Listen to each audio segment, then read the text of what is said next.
Who are the 5 humans AIM is torturing? The 5 human AIM is torturing in the books are called Gorrister, Benny, Alan, Nimdog, and Ted from the hit series How I Met Your Mother. Nah, I'm joking. But he is important, since this Ted guy is our narrator and tells us a lot about each of his cell members. Ted also always claims that every single one of his other survivor fellows hate him. Why is that? Well, he believes that because he is the youngest of all 5 people that are trapped here, and also the most sane person, according to himself, that he is the most hated one in the group. And because of this hatred, they would all laugh at him behind his back or in front of his face. He also often believes that they are plotting against him or hiding something from him. This distrust is exacerbated by the stressful and nightmarish condition imposed by AIM, the supercomputer. But during the book, it is clear to see that every single survivor cares for each other. As Ted was fleeing from AIM's psychic attack, he hid for either many hours, many days, many weeks, or even many years, even though it's unlikely that he hid for months or even years. All his companions were searching for him and were confronting him when he started bitching around about how much everyone hates him. Many readers started therefore to assume that Ted is an untrustworthy narrator. This is a narrator who cannot be trusted all the time or which credibility is compromised. This doesn't mean that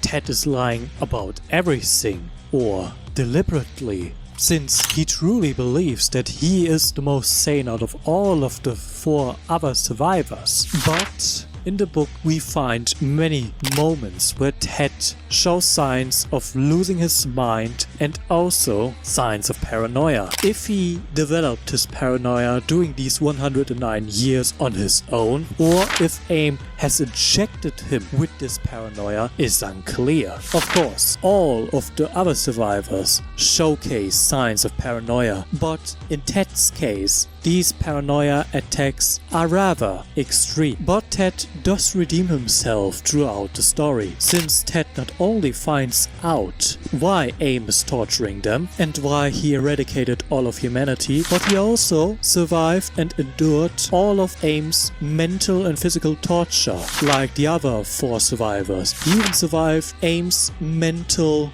SA attack. And during the end of the story, he had enough willpower to free his comrades from AIM's eternal torment by breaking an ice spear and killing each of his comrades to free them from AIM's torment. In the end, Ted tries to self-delete himself but was stopped by AIM and was turned by AIM into a slug-like creature that is unable to scream and unable to give AIM any satisfaction. Next we have Benny, who was a brilliant scientist turned by AIM into a distorted and hideous beastman with the mind of a child and stripped away of his homosexuality. But surprisingly, his childlike mind gives him an advantage over the other 4 survivors, since he's gotten mad a long time ago. So a lot of the torture AIM is putting him through is mostly unaffected, since his madness overshadows all of it and he can take it better than all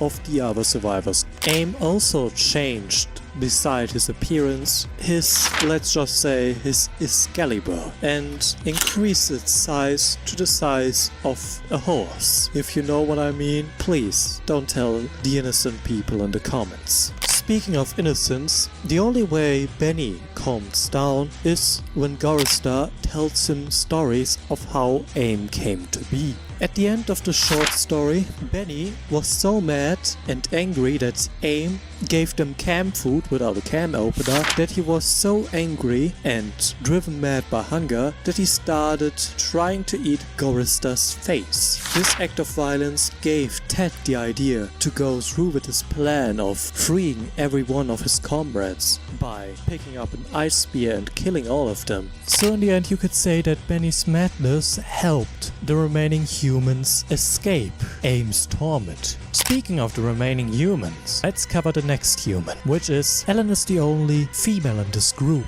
and was before Am tinkered with her brain very proud of her virginity and virtue. She also believed in true love until Am changed her brain so that she would enjoy a lot of sexual acts, especially with Benny, who is an ape-like monster like I explained before. Ellen also sleeps with the other survivors. She doesn't do that to feel any pleasure, except when she screws Betty, but she does it to ensure that the other survivors would remain sane and to show her gratitude. At the end of the novel, she realized what Ted plans was and helped Ted accomplish his goal. And so she took, like Ted, another ice spear and killed Nimdog. In the end, Ted kills Ellen out of mercy to ensure that even she would be safe from Aim's eternal torture. Then we got Nimdog, who's a quite mysterious person, since not much is known about him in the book, and had a dream about the canned food, which is the reason why the book actually starts. We don't know exactly how Am is torturing him, but whenever he leaves the group, he leaves it for days or months until he comes back even more traumatized than before. One of these torture methods could be his change of name, since Nimdog isn't Nimdog's real name. Since Aim tortured him so much and loved the idea of changing Nimdog's name that he just changed his name so much that Nimdog even forgot what his original name was. And finally we have Gorrister, who was a conscientious objector and freedom fighter who was against World War III. Aim tortures him by taking away all his optimism and now is a depressed man who yearns to die like all the other 4 people that Aim is torturing. He also is a shadow of his former self, since now he doesn't even try to fight for what is right. He's also the only one who can tell Benny some stories. So now you know all about the 5 survivors of the books. If you want to know more about the 5 survivors of the video games, please like this video and check out my other I Have No Mouth But I Must Scream videos. For now, goodbye, and like this video and subscribe to my channel. Goodbye.